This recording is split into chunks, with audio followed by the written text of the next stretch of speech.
அஸ்ஸலாமு அலைக்கும் வரஹ்மத்துல்லாஹி தஆலா வபரகாத்துஹு.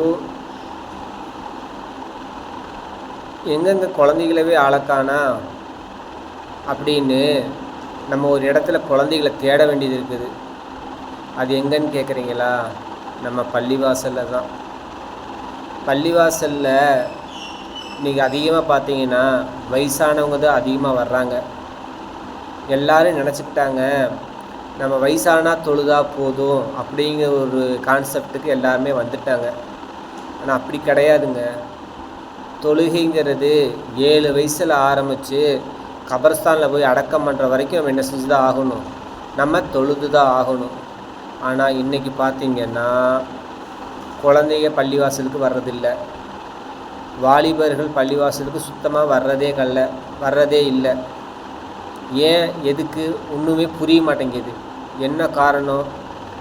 வயசாகி தாடி நிறச்சி போனால் தான், முடி நிறச்சி போனால் தான் தொழுகைக்கு வரணும், ஏதாவது சட்டம் போட்டிருக்காங்களான்னு நமக்கு ஒன்றும் புரியல. ஆனால் ஒரு சட்டம் இருக்குது. 7 வயசு ஆனால் தொழுகை பழக்கி விடணும்.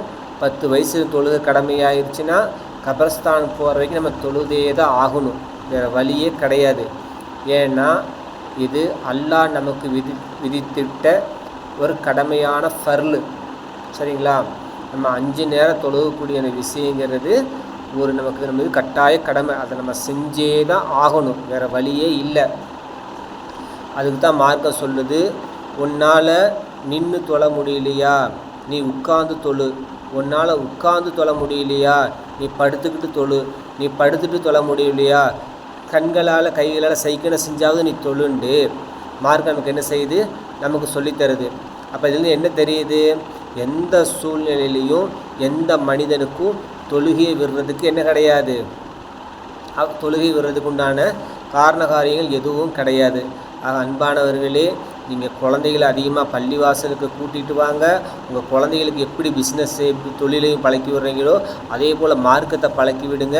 உங்கள் குழந்தைங்க உங்கள் மௌத்துக்கு பின்னால் உங்கள் குழந்தைங்க துவா செய்யக்கூடிய குழந்தைகளாக மாறும் என்பதில் எவ்விதமான சந்தேகம் இல்லை.